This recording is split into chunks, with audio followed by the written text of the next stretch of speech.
जो इन्वेस्टर होता है उसकी जो डेट ऑफ बर्थ होती है बड़ा रोल प्ले करती है अगर आप इन्वेस्टमेंट सही कर रहे हैं तो उससे और ज़्यादा अर्न करने में। इन दिसंबर एंड जनवरी आपको यूएस मार्केट के अंदर निफ्टी और सेंसेक्स का ट्रेंड क्या होगा, ऊपर जाएगा या नीचे आने वाला है? मैं ये नहीं कहूँगा कि नीचे आने वाला है, हाँ, बट ये ज़रूर कहूँगा कि जनवरी 2026 जो एक पर्टिकुलर मंथ है, वो थोड़ा-सा दिसंबर से लेके जनवरी में बैंकिंग सेक्टर के अंदर एक अच्छी रैली देखने को मिल सकती है। Any stocks, any suggestions? अगर मैं इंडियन मार्केट की बात करूँ तो सब यही चर्चा करे, डिफेंस स्टॉक्स बहुत राइज होने वाले हैं, लेकिन मैं सिर्फ जनवरी के लिए अभी पूछ रही हूँ। ये तो शो करते हैं कि डिफेंस सेक्टर के अंदर इन्वेस्टमेंट अच्छी हो सकती है, बट अगर मैं सिर्फ जनवरी की बात करूं तो इंडो जोन्स या फिर आप यूएस मार्केट के अंदर इन्वेस्ट कर रहे हैं तो आपको थोड़ा सा गोल्ड का एक बहुत अच्छा एक बाइंग टाइम चल रहा है, because it's a marriage season and इसके दौरान काफी गोल्ड में ऑप्ट करते हैं, तो आपको इजीली यहाँ पर। तो जनवरी 2026 के लिए आप क्या शेयर करना चाहेंगे हमारे व्यूअर्स के लिए? मैं यहाँ पे 3 बातें आपको बोलना चाहूँगा जनवरी 2026 के लिए। एक तो ये कि with a fresh year you will be having a very good opportunity of investing in share market. So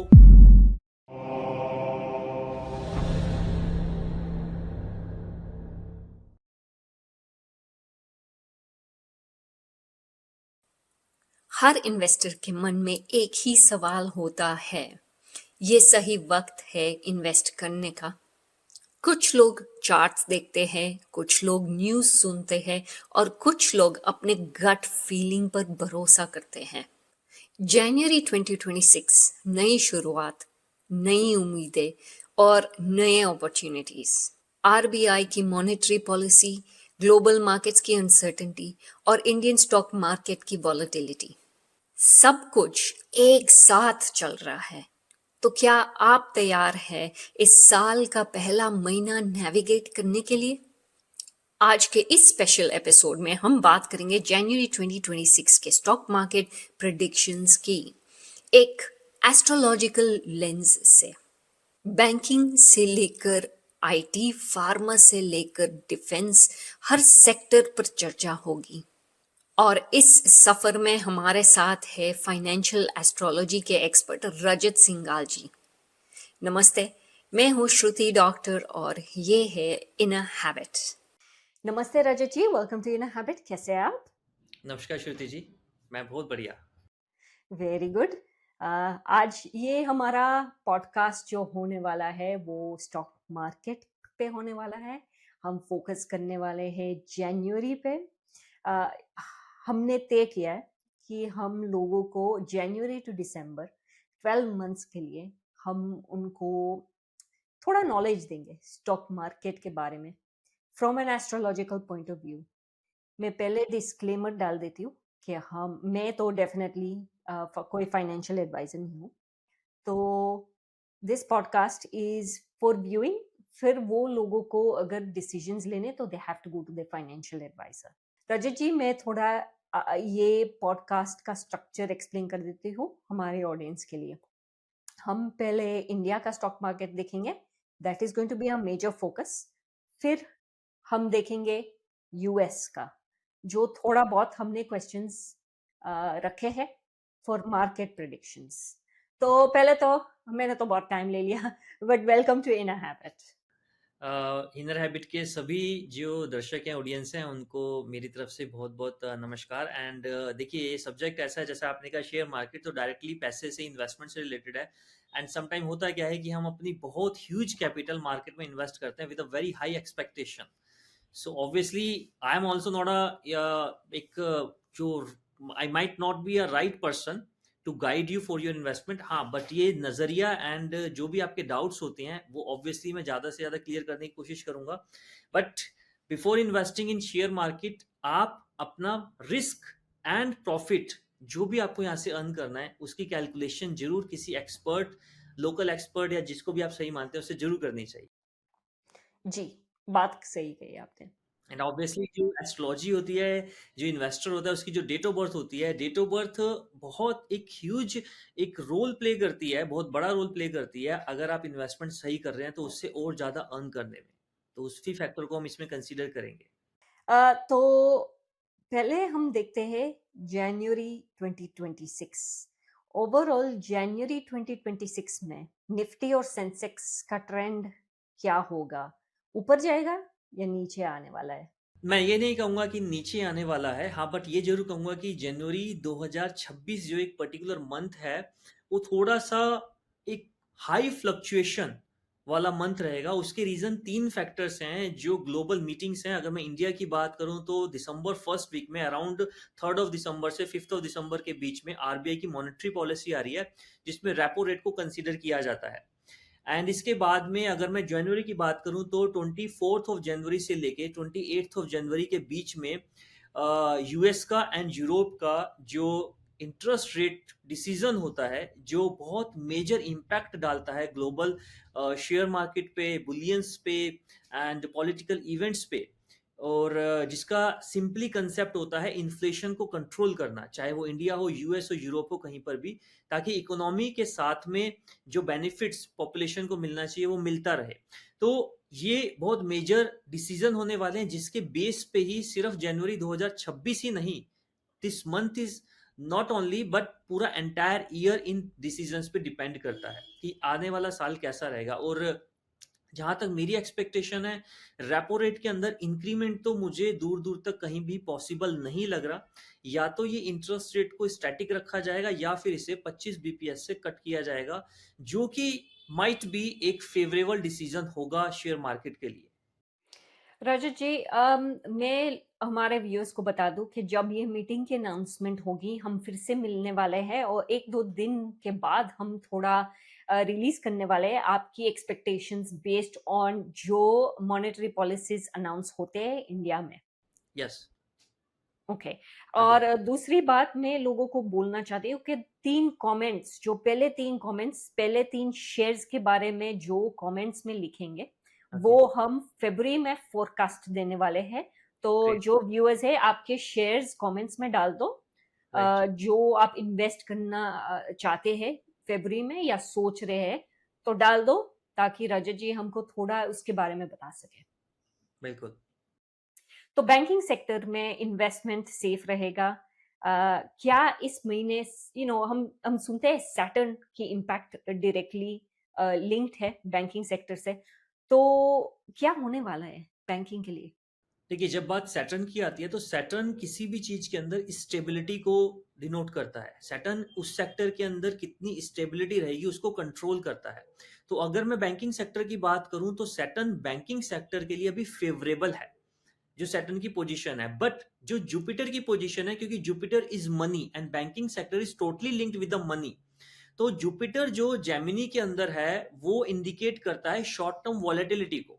तो ऐसे में लगता है कि स्टेबिलिटी तो रहेगी, बट उस स्टेबिलिटी का बेनिफिट इजीली नहीं लिया जा सकेगा, क्योंकि जो जुपिटर होता है वो आपके मन को, माइंड को थोड़ा सा, जो उसकी वॉलेटिलिटी है उसको इम्पैक्ट करता है। तो जो ट्रेडर है, खासकर जो जॉबर की मैं बात कर रहा हूं या इन्वेस्टर की बात नहीं कर रहा हूं, जो शॉर्ट टर्म ट्रेडर जॉबर है, उसको इस दौरान, इस पीरियड के दौरान हो सकता है नुकसान हो सके। तो उन जॉबर्स को, जो शॉर्ट टर्म ट्रेडर है, उनको थोड़ा सा ध्यान देके बैंकिंग सेक्टर को ऑप्ट करना चाहिए during December and during January, because Jupiter and Mars are not favorable for banking stocks. Because of high volatility there might be a higher risk and profit ratio. But Saturn के according जो 6 month to 1 year इस duration का जो investor है, उनके लिए ये stake लेना इसके अंदर पॉजिटिव रहेगा। ओवरऑल अगर मैं बैंकिंग सेक्टर की बात करूं तो बैंकिंग सेक्टर के लिए मैं खासकर बुलिश हूं। दिसंबर से लेके जनवरी में बैंकिंग सेक्टर के अंदर एक अच्छी रैली देखने को मिल सकती है। Any stocks, any suggestions? अगर मैं इंडियन मार्केट की बात करूं तो स्टॉक सजेशन के लिए HDFC जो स्टॉक है, this is my recommendation. HDFC के अंदर आप इन्वेस्टमेंट कर सकते हैं। और अगर आप गवर्नमेंट सेक्टर बैंक में जाना चाहते हैं तो SBI and PNB bank is a good option, आप इसको ऑप्ट कर सकते हैं। ओके। तो लॉन्ग टर्म ट्रेडर्स के लिए banking sector is favourable, short term traders be careful. Right. Okay. अब हम देखने वाले हैं आईटी और टेक स्टॉक्स। अब मैंने बहुत सुना है कि इन्फोसिस और टीसीएस वो टॉप स्टॉक्स है। आप कैन यू वेरीफाई दैट? मैं इंडिया के मार्केट के बारे में नहीं जानती हूँ। अगर मुझे यहाँ पे कोई पूछता है कि ऑस्ट्रेलिया के मार्केट बता दो या यूएस की, तो शायद मैं बता सकती हूँ। तो पहले तो हम स्टॉक्स के बारे में बात करेंगे और फिर जनवरी कैसा रहेगा उसके लिए। अगर मैं आईटी स्टॉक्स की बात करूँ या आईटी सेक्टर की बात करूँ जो काफ़ी हद तक अब एआई को भी इंक्लूड कर रहा है, तो आईटी सेक्टर को मेजरली मरकरी डिनोट करता है एंड जुपिटर डिनोट करता है। मरकरी बेसिकली टेक्नोलॉजी से रिलेटेड है, बिजनेस रिलेटेड होता है, और जहां पर आईटी सेक्टर में टेक्नोलॉजी की बात आती है, अपग्रेडेशन की बात आती है, एक मेंटल लेवल की बात आती है, वहां पे राहु का भी इन्फ्लुएंस बहुत ज्यादा इंक्लूड होता है। तो आईटी सेक्टर के लिए अगर मैं पोजीशन की बात करूं तो mercury is good for IT sector, but जहां जुपिटर की बात आती है, जो एक आपकी वेल्थ को डिनोट करता है, प्रॉफिट्स को डिनोट करता है, वो बहुत ज्यादा अच्छा नहीं है। प्लस अगर मैं राहु की बात करूं तो राहु जो है, जो भी टेक्निकल स्टॉक्स के अंदर इन्वेस्टमेंट कर रहे हैं उनको प्रॉफिट दे सकता है। बट यहां मैं कंडीशन या एक स्टार मार्क आपको कहूंगा कि it depends on your personal date of birth. Rahu is not universal कि वो हर किसी के लिए बेनिफिशियल रहेगा। It depends on their personal date of birth. If your Rahu is on auspicious, for example आपका राहु 4th हाउस में है, तो ये आपके लिए बहुत अच्छी पोजीशन हो जाती है। आपका राहु अगर किसी भी तरीके से मार्स के साथ में, आपका राहु किसी भी तरीके से सैटर्न के साथ में है, वीनस के साथ में या जुपिटर के साथ में, अगर इन 4 प्लैनेट के साथ में है, तो ये आपके लिए मैलिफिक यानी कि इनऑस्पिशियस कंडीशन हो जाती है। तो बी श्योर कि before investing in IT sector, before investing in share market, आप अपना राहु किसी भी एक एस्ट्रोलॉजर की हेल्प से चेक जरूर कर ले। और अगर आपको खुद से कुंडली देखना आता है तो जस्ट आपको कमेंट सेक्शन में जाना है एंड राहु किस हाउस में, किस प्लेनेट के साथ में, ये आपको कमेंट करना है, so that we can tell you कि आपका ये फेवरेबल है, सो है, या बहुत ज्यादा वर्स्ट सिचुएशन है। ओके। नाउ अगर मैं जनवरी की बात करूं, या मैं जो अपकमिंग एक ट्रेंड है आईटी सेक्टर का मैं उसकी बात करूं, तो आईटी सेक्टर को लेके भी मैं बहुत ज्यादा बुलिश टू स्टेबल हूं। किसी भी तरीके से उसमें बेरिश मुझे रिजल्ट नहीं दिख रहे हैं। तो अगर आप आईटी सेक्टर को ऑप्ट करते हैं तो आईटी सेक्टर में भी आपको 6 to 7 मंथ के अंदर एक अच्छी रिटर्न्स देखने को मिल सकती है अपकमिंग ईयर में। तो दिसंबर में आरबीआई पॉलिसी का जब ट्रेंड क्लियर हो जाएगा तो आप आईटी सेक्टर के अंदर इन्वेस्टमेंट कर सकते हैं। राइट, एंड स्टॉक्स के बारे में मैं बोल रही थी, इन्फोसिस एंड टीसीएस।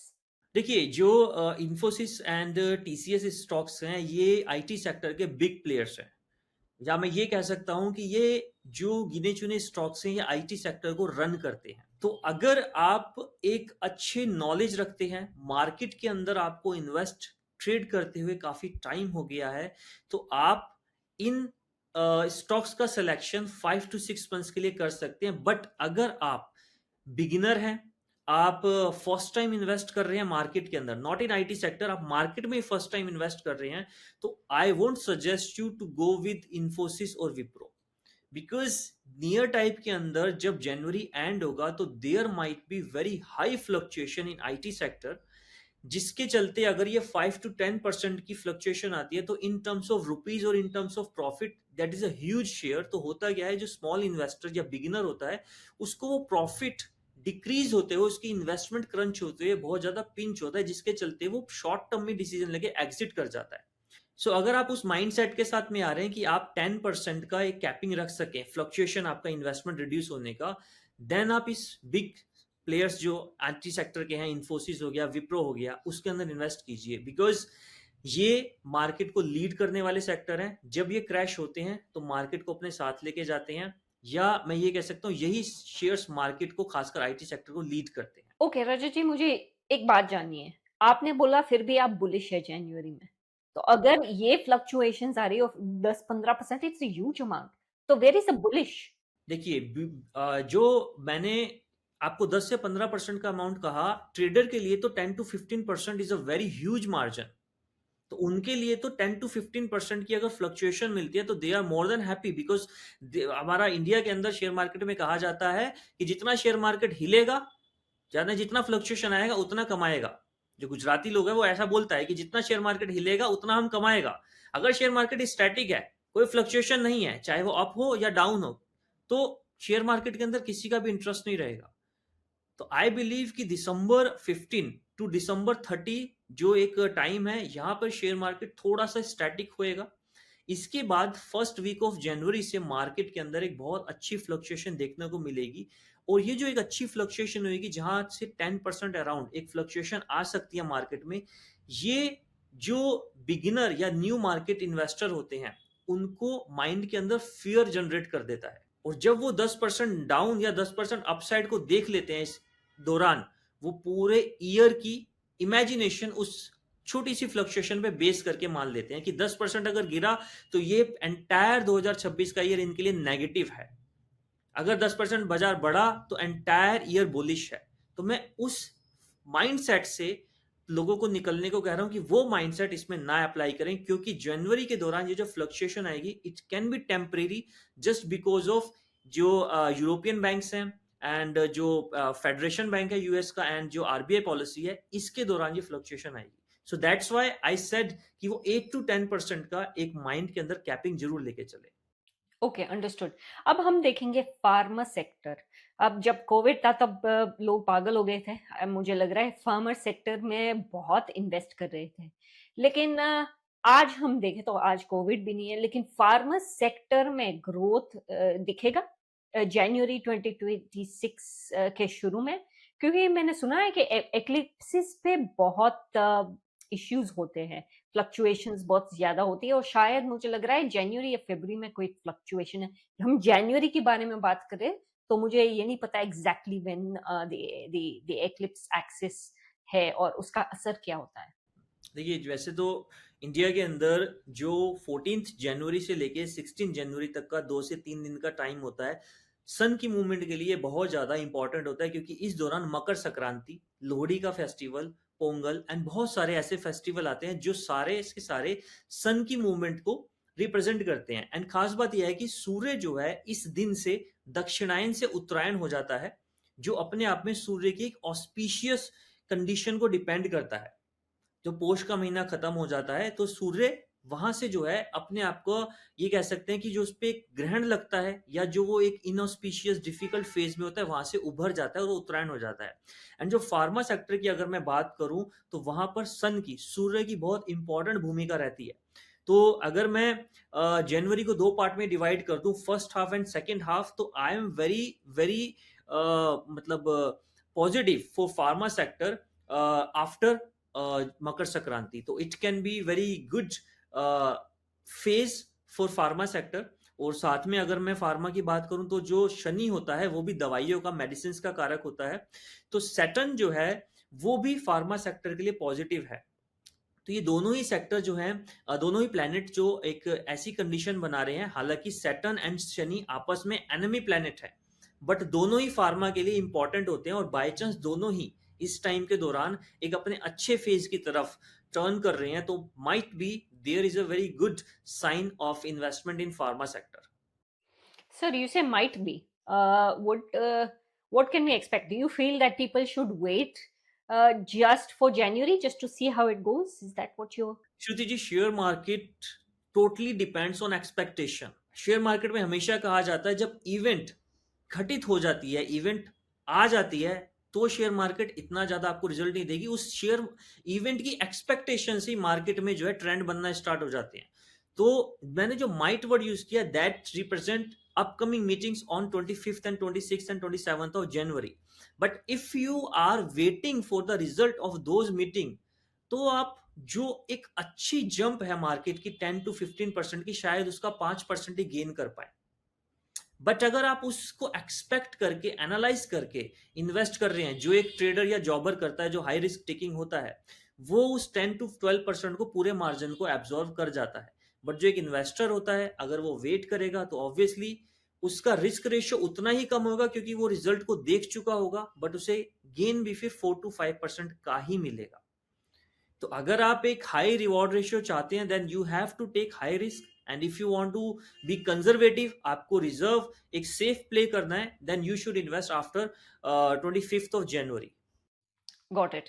अब रियल एस्टेट स्टॉक्स देखते हैं, डीएलएफ है या गोदरेज प्रॉपर्टीज भी है। प्रॉपर्टी मार्केट में बहुत चर्चा हो रही है कि, और एस्ट्रोलॉजिस्ट भी बहुत बोल रहे हैं कि प्रॉपर्टीज जो है वो गिरने वाली है। तो जनवरी के लिए of course it's not it will not come down like a cliff, लेकिन आहिस्ता आहिस्ता ऐसे ग्रेजुअली होने वाला है, प्रॉपर्टी प्राइसेस गिरने वाले हैं। तो रियल एस्टेट जनवरी स्पेसिफिक उसका आपकी सोच क्या है और आप रेकमेंड कर सकते हैं ये डीएलएफ या Godrej are they good stocks generally?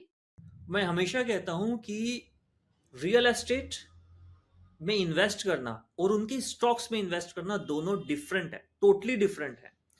Same ऐसे ही गोल्ड के अंदर इन्वेस्ट करना एंड गोल्ड रिलेटेड कंपनी में इन्वेस्ट करना, this is totally different investment. तो अगर पहले तो यहां पर कंडीशन ये अप्लाई कि अगर आप इस माइंडसेट से आ रहे हैं कि आप डीएलएफ में इन्वेस्ट इसीलिए कर रहे हैं कि आप रियल एस्टेट पे बुलिश हैं, तो that's not a good criteria to analyse these stocks, because ये कंपनी की इनर पॉलिसीज, उसके ऊपर government regulation and government taxation system पे भी बहुत ज्यादा डिपेंड करता है। जैसे कि अभी एट प्रेजेंट मैं बात करूं, इंडिया के अंदर, दिल्ली के अंदर जो ग्रैब फोर लग गया है, कंस्ट्रक्शन रुक गई हैं, तो this is a negative sign for investment in property real estate, जो जनवरी फरवरी तक इंप्लीमेंट रहने की उम्मीद है। एंड अगर मैं real estate DLF, Godrej, Indiabulls और बहुत सारे जो रियल एस्टेट सेक्टर्स हैं उनकी अगर मैं बात करूं, तो मुझे ऐसा लगता है कि इस पर इंटरेस्ट रेट जो आने वाली है उसका रिवर्स इफेक्ट रहेगा। और I am not very bullish on real estate. मुझे ऐसा उम्मीद है कि आने वाले टाइम में हो सकता है कि रियल एस्टेट या तो ठंडा ही रहेगा, बहुत ज्यादा उसमें इन्वेस्टमेंट नहीं होगा, और या फिर माइट भी उसमें 4 to 5% का एक नेगेटिव रिटर्न भी आने को हो सकता है। तो आई वुड से कि अगर आपको एक अच्छा profit already real estate investment में मिल रहा है, then book your profit before 20th of January। And if you are getting a signal कि जो upcoming interest rate, upcoming position है, वो रियल एस्टेट में फ्रेश आपको बाइंग बनाने के लिए एक अपॉर्चुनिटी दे रहा है, then come with a fresh investment after January, in the first week of February। तो I think you will have a very good price and cost effective price of stocks. Okay, अब auto sector is very interesting. आप auto sector में कौन सी stocks डालते हैं India में? Auto sector में देखिए, अभी तक जो हाईलाइट हो रहा है वो टाटा मोटर्स हाईलाइट हो रहा है, क्योंकि टाटा मोटर्स का अभी डीमर्जर हुआ है इंडिया के अंदर। एंड टाटा मोटर्स के डीमर्जर के कारण जो एक बिग प्लेयर था ऑटो सेक्टर का, ऑटो सेक्टर टाटा मोटर्स के नाम से जाना जाता था निफ्टी के अंदर, बट डीमर्जर के बाद में ये स्पेकुलेट किया जा रहा है कि टाटा मोटर्स इंडियन जो रेगुलेटरी अथॉरिटी है सेबी, उसकी कंडीशंस को फुलफिल नहीं कर पा रहा है, और may be Tata Motors Indian stock exchange से डीलिस्ट हो जाए। That's a very big news for auto sector, and it can be a negative news because मुझे ऐसा लगता है कि अगर ये डीलिस्ट हो गया, तो जो एक नॉर्मल इन्वेस्टर है, जो बहुत ज्यादा कैलकुलेशंस नहीं कर पाते, तो क्या है, टाटा अपने आप में एक फेद का दूसरा नाम है, बिलीफ, टाटा ट्रस्ट का नाम है, तो उनका ऑटो सेक्टर से ट्रस्ट जो है डगमगा सकता है, और there might be high chance कि वहां पर एक ह्यूज प्रॉफिट बुकिंग देखने को मिल सकती है, जो ऑटो सेक्टर को ड्रैग करके नीचे ला सकता है। इसी दौरान दूसरे जो स्टॉक ऑप्शंस है टाटा मोटर के कंपटीटर्स हैं, उनको इसका बेनिफिट्स मिलेगा, क्योंकि अगर ऑटो सेक्टर में टाटा मोटर्स के शेयर में प्रॉफिट बुकिंग देखी जाएगी, तो ऑब्वियसली वो अमाउंट दूसरे स्टॉक्स में सेम सेक्टर में मूव करेगा ही करेगा। तो मुझे लगता है कि अगर ये न्यूज जो मार्केट में, इंडियन मार्केट में अभी बहुत ज्यादा ट्रेंड हो रही है, ये एग्जीक्यूशन इसका हो जाता है, तो there might be short term bearish movement in auto sector, और आगे जाके ऑब्वियसली ऑटो सेक्टर तो फ्लोरिश हो रहा है, वो पॉजिटिव होगा, but January and December and January can be very uncertain for auto sector just because of Tata Motors. Okay, अब infrastructure stocks, infrastructure, when we say infrastructure what do we mean पहले तो, और ये इंफ्रास्ट्रक्चर स्टॉक्स के example आप दे सकते हैं और उसमें अपॉर्चुनिटीज क्या है जनवरी के लिए? कि infra is a very big sector, it covers roadways, capital goods, railways, constructions, and in India सिर्फ अगर मैं रियल एस्टेट की बात ना करूं, तो रियल एस्टेट के अलावा भी मॉडर्नाइजेशन एंड इंफ्रास्ट्रक्चर इतना बूम कर रहा है। मेट्रो सिटीज ही नहीं, अभी जैसे अगर मैं गुजरात की बात करूं, तो वहां पे धोलेरा प्रोजेक्ट बहुत हाईलाइट है। एंड मुंबई को ले लीजिए, मुंबई के अंदर पूरा मेट्रो कंस्ट्रक्शन हो रहा है, दिल्ली के अंदर मेट्रो कंस्ट्रक्शन इतनी स्पीड से हो रहा है, और ये बिलीव किया जा रहा है कि आने वाले 10 years के अंदर अगर यही स्पीड रही, तो यूएस से आगे मेट्रो का फेज होगा, यानी इतना बड़ा जाल दिल्ली के अंदर बिछ जाएगा कि वो यूएस को भी पीछे कर देगा।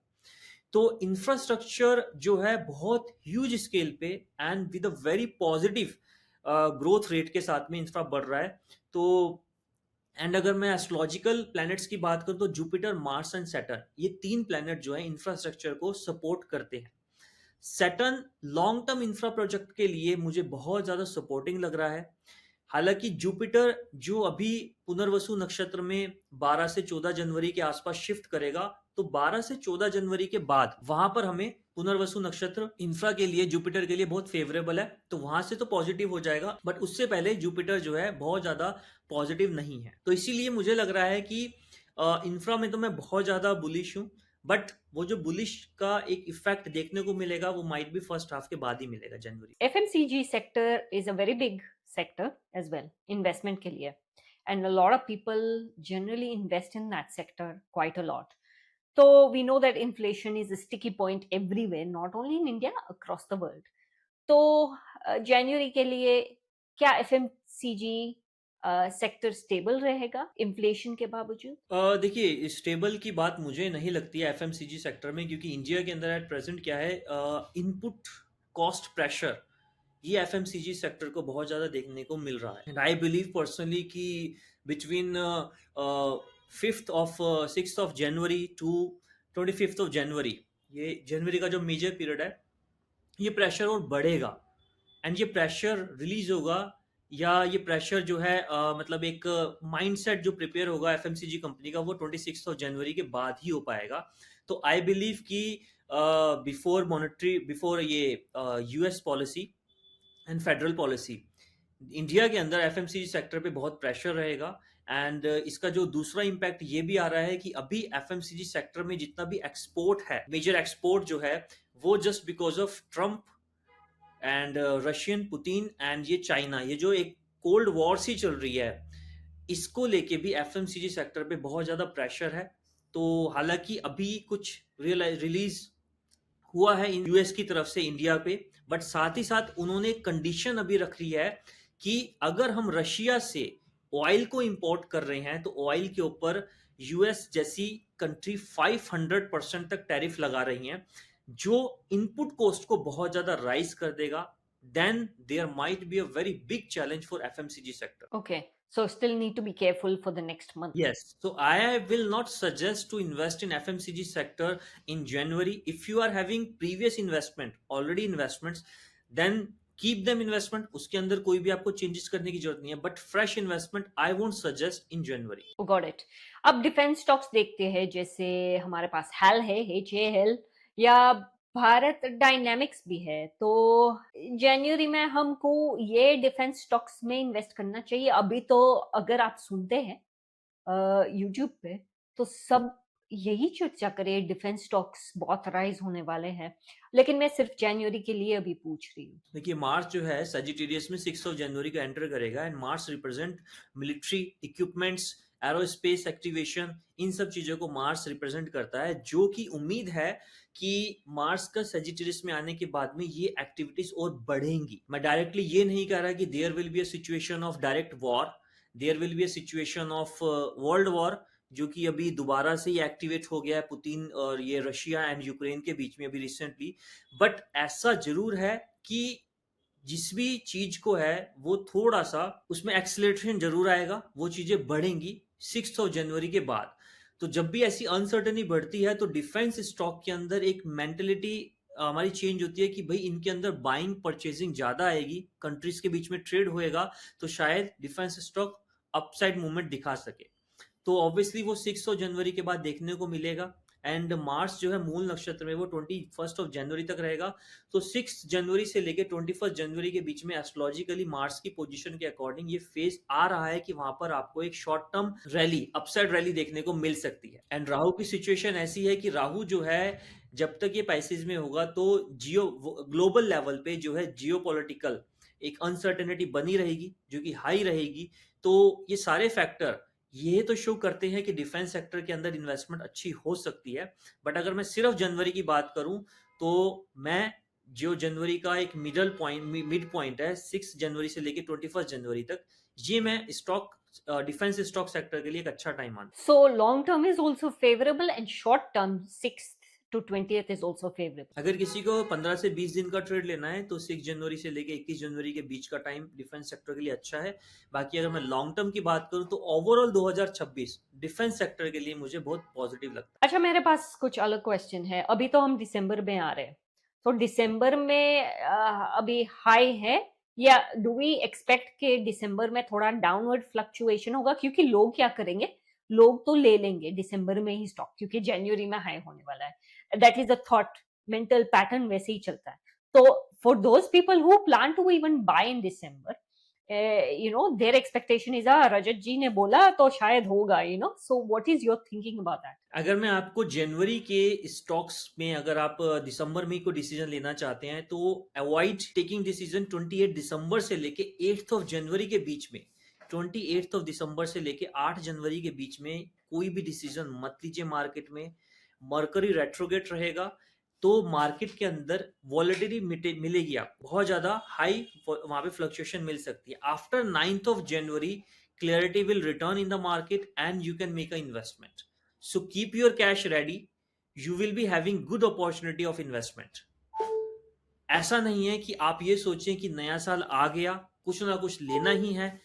इस साइकोलॉजी के साथ मार्केट में नहीं आई। तो 28 दिसंबर से लेके 8 जनवरी तक का जो टाइम है ये थोड़ा सा अनसर्टन है। आफ्टर 8 जनवरी यानी from somewhere 9 to 10 January you will have clarity of fresh investment. Understood. अब हम थोड़ा इंडेक्स फंड्स को देखते हैं, क्योंकि लोग इंडेक्स फंड्स तो इस वजह से लेते हैं फॉर लॉन्ग टर्म इन्वेस्टमेंट, जहां पे मुझे पता है। लेकिन हम जनवरी में निफ्टी इंडेक्स फंड में इन्वेस्टमेंट सेफ रहेगा, या फिर लोगों को इन्वेस्ट करना चाहिए, या होल्ड ऑफ? सिर्फ जनवरी की बात हो रही है। अगर सिर्फ जनवरी की बात करें तो जनवरी में मार्केट मुझे थोड़ा सा लगता है कि करेक्शन देखने को मिल सकती है 25 जनवरी या 26 जनवरी तक। उसके बाद मार्केट में एक डिफरेंट फ्रेश रैली आप देखने को मिल सकते हैं। For the 2026 I am very positive for Nifty and Sensex and there might be chances of fresh highs आप मार्केट में देख सकते हैं। एंड ओवरऑल मैं ये कहूंगा कि जो एस्ट्रोलॉजिकल साइकिल है वो लॉन्ग टर्म के लिए काफी बुलिश है मार्केट में। खासकर अगर मैं सैटर्न की बात करूं एंड अगर मैं जुपिटर की बात करूं तो जुपिटर जैसे ही पुनर्वसु नक्षत्र में आएंगे तो उसमें आपको ग्रोथ देखने को मिल सकती है। एंड सैटर्न की बात करूं तो सैटर्न जो है जब इसका कॉम्बिनेशन पूर्व भाद्रपद नक्षत्र के साथ में होगा तो भी वहां पर एक कंसिस्टेंट राइज देखने को मार्केट में आपको मिलेगा।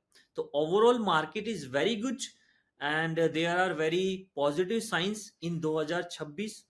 But January I will again and again say don't make एक आप ये नहीं कि बस मार्केट में एंटर ही करना है, उस ओपिनियन के साथ मार्केट में ना आए। You will have very good opportunity, keep your cash ready and you will see a very good dip of 10 to 12% in market where you can make your fresh investments. अच्छा, तो मैं ये पूछना चाहती हूँ, क्या लॉन्ग टर्म इन्वेस्टर्स को invest करके होल्ड रखना चाहिए? क्योंकि दिवाली 2026 की बात हो रही है यहाँ पे, कि ये जो निफ्टी है is going to reach a completely different high. तो अगर आप लॉन्ग टर्म इन्वेस्टमेंट करना चाहते हैं, आई सी लाइक अगर मैं निफ्टी की बात करूं तो लाइक आपको 29 to 30,000 के लेवल्स आपको दिवाली तक देखने को मिल सकते हैं, विच is a very good return. and lot of IPOs are also about to come in Indian market, which is also a good sign of bullish rally in market. और अगर मैं एस्ट्रोलॉजी की बात करूं तो एस्ट्रोलॉजी में 15th ऑफ जनवरी तक कुछ मल्टीपल सिचुएशंस हैं which are not favourable for fresh investment. तो अगर आप फ्रेश इन्वेस्टमेंट मार्केट में करना चाहते हैं तो 2026 is a very good year for you. But be sure कि आप ये जो फर्स्ट हाफ जनवरी का है उसको थोड़ा सा एनालाइज कर लें, उसके बाद ही अपनी प्रिपरेशन करें, मार्केट के अंदर सेक्टर्स को चूज करें। So our understanding is for all new investors, hold off investment till mid-January. For investors who already hold, continue to hold. और अगर आप और स्टॉक्स लेना चाहते हैं या you want to start investment तो January 15 के बाद, unless we mentioned previously कि January 9th देखो, 10th देखो, whatever, that is the way to go. Post January 15 to early February, it's a good time for fresh investment. Got it. Now आपने IPO mention किया है, तो IPO को थोड़ा देखते हैं। January 2026 के लिए IPO में what are the signs, what is coming up? I will conclude it in a single line कि I feel personally astrologically IPO if they are listing before 15th of January they may underperform, and IPO which are listing after 15th of January to first week of February astrologically planetary position के according they may outperform. अच्छा, तो जब आप ये बोल रहे हैं what basis are we saying this on, और आईपीओ वैसे कौन सी रिलीज होने वाली है जनवरी में, ये इंफॉर्मेशन हमको पहले से मिलती है? यस, ये इन्फॉर्मेशन आपको 30 टू 40 डेज पहले से मिल जाती है कि कौन से आईपीओ लिस्ट होने वाले हैं, and if you have invested in these IPO then you may have benefits of listing. और दो चीजें होती हैं कि आपको लिस्टिंग के टाइम पे प्रॉफिट बुक कर लेना चाहिए या फिर आपको लिस्टिंग के बाद भी प्रॉफिट्स में उसमें बने रहना चाहिए। तो मैं सिंपली कहता हूं कि अगर लिस्टिंग जो है एक अच्छे मार्जिन के साथ में हुई है, मार्जिन कैन बी 10 to 15% या 20%, अगर एक अपर लिस्टिंग हुई है, फॉर एग्जांपल आपने कोई आईपीओ 100 रुपीज का ऑप्ट किया है एंड उसकी लिस्टिंग जो है प्राइस 130 135 अराउंड होती है, तो you can stay in that company. But अगर वो एक जो आपका बहुत ज्यादा एक ह्यूज मार्जिन के साथ में है, तो just book your profit and exit from that IPO, because IPO listing के बाद में आपको 10 to 15% का करेक्शन प्राइस में मिल सकता है, जो कि आपको अपॉर्चुनिटी है उसके अंदर दोबारा एंट्री लेने का। तो at the time of listing IPO को आप प्रॉफिट बुकिंग कर सकते हैं।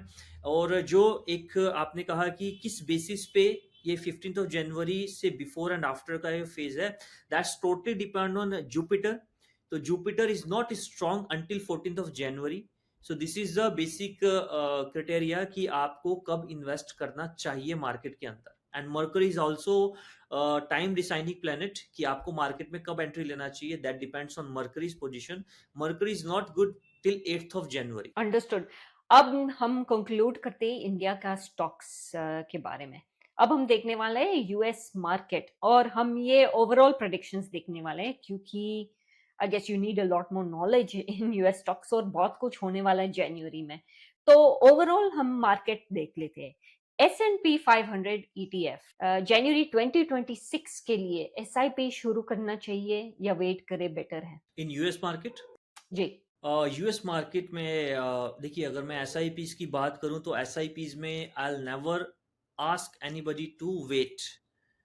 आप अगर एस आई पी स्टार्ट कर रहे हैं तो this is very good time to start S I P. January and December you can start your S I P, because generally S I P जो करी जाती है 3 to 5 ईयर्स के origin के साथ करी जाती हैं।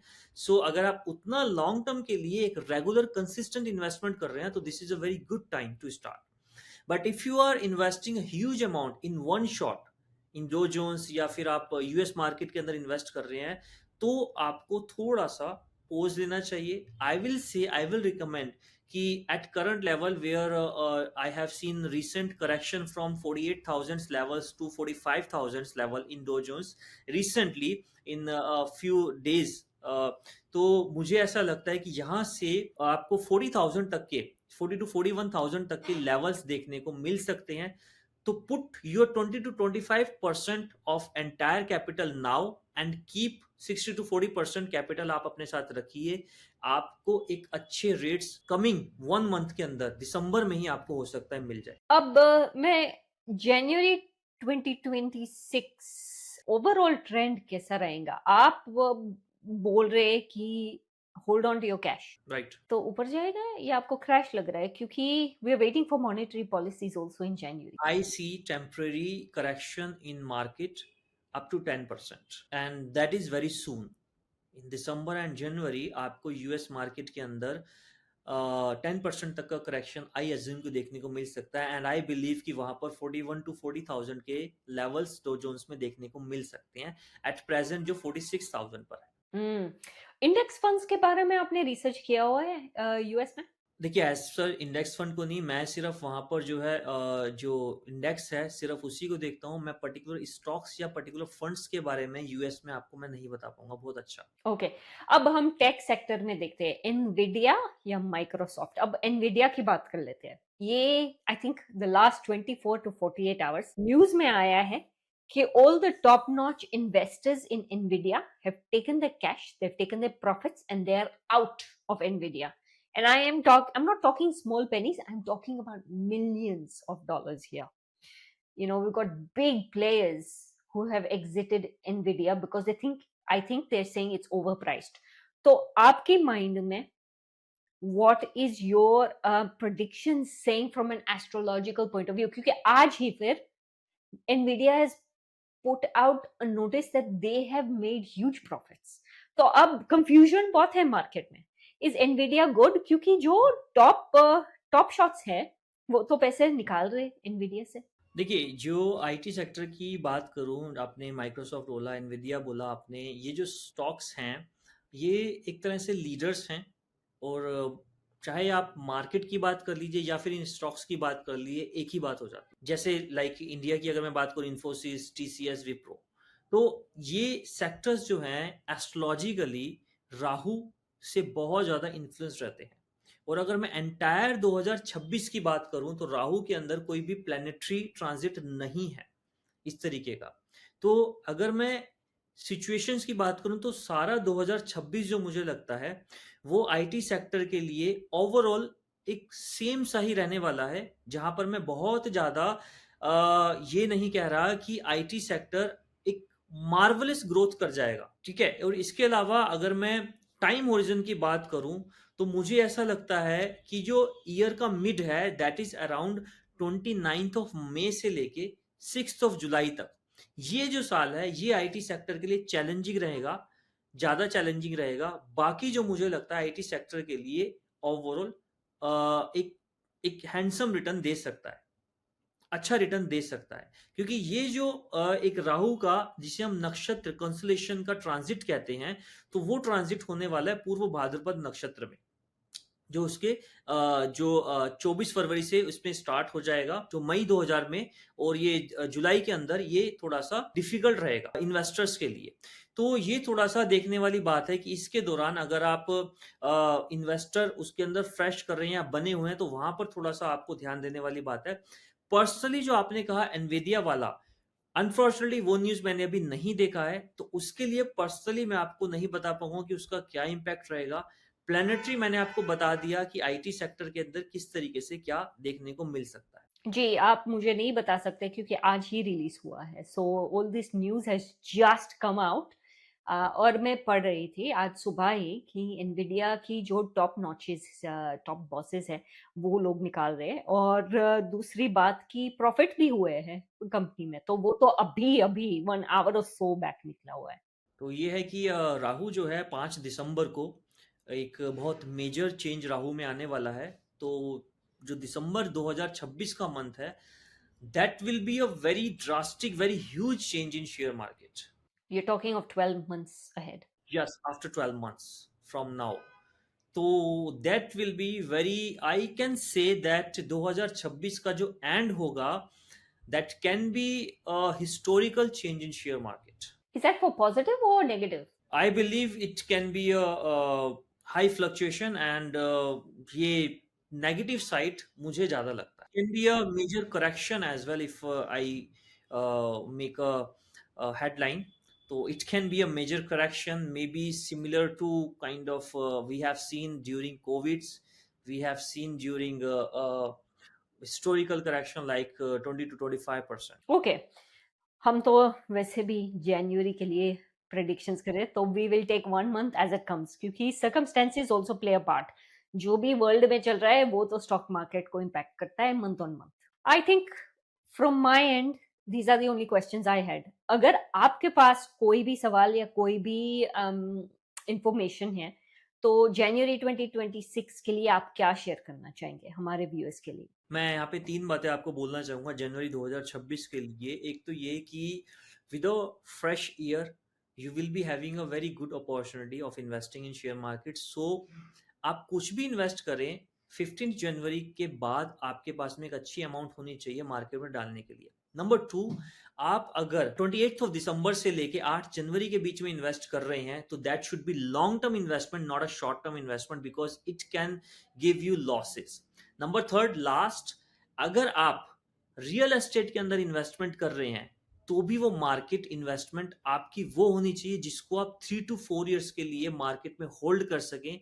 जो आपको 6 मंथ के लिए रिक्वायरमेंट हो वो इन्वेस्टमेंट आप रियल एस्टेट के अंदर जनवरी में ना कीजिए। ओके, अब मैं कुछ और पूछना चाहती हूँ, यहाँ पे गोल्ड स्टॉक्स भी होते हैं, राइट। तो इंडिया में गोल्ड स्टॉक्स होते हैं ना? गोल्ड स्टॉक इंडिया के अंदर माइनिंग स्टॉक्स होते हैं, और दूसरा जो गोल्ड को स्टॉक करके रखते हैं, जैसे मुथूट फाइनेंस हो गया, जो गोल्ड के अगेंस्ट लोन देते हैं, क्योंकि उनके पास में भी गोल्ड का एक हाई एक स्टॉक होता है। एंड तीसरा होते हैं जो ज्वेलर्स होते हैं, जैसे पीपी ज्वेलर्स हो गए एंड कल्याण ज्वेलर्स हो गए, इनके जो स्टॉक्स होते हैं, क्योंकि इनके पास भी गोल्ड स्टॉक काफी होता है। तो ये तीन सेक्टर होते हैं, माइनिंग के एंड मॉर्गेज लोन्स जो देते हैं, और जो ज्वेलरी वाले, ये गोल्ड सेक्टर होते हैं जिनके पास में गोल्ड की एक्सपेक्टेशंस को लेके स्टॉक्स के अंदर फ्लक्चुएशन देखने को मिलती अच्छा, तो वो आपकी स्टॉक फ्लक्चुएशंस के बारे में, गोल्ड के बारे में बात करते हैं, क्योंकि हम एक और पॉडकास्ट करने वाले हैं जो है गोल्ड और सिल्वर। तो वो फिजिकल गोल्ड और सिल्वर के बारे में बात हो रही थी या स्टॉक मार्केट भी? है। वो दैट वाज बुलियंस, यानी कि आप जो डायरेक्टली गोल्ड में इन्वेस्ट करते हैं, it can B through ETF, it can B through bonds, it can B physical gold, क्योंकि इन सबके जो रेट्स होते हैं वो इंडेक्स बेस्ड होते हैं। जी, and that was separate from stocks. That is totally separate from stock. तो Rajat ji, one last question, gold के बारे में बात करते हैं, गोल्ड स्टॉक्स के बारे में हम बात करते हैं।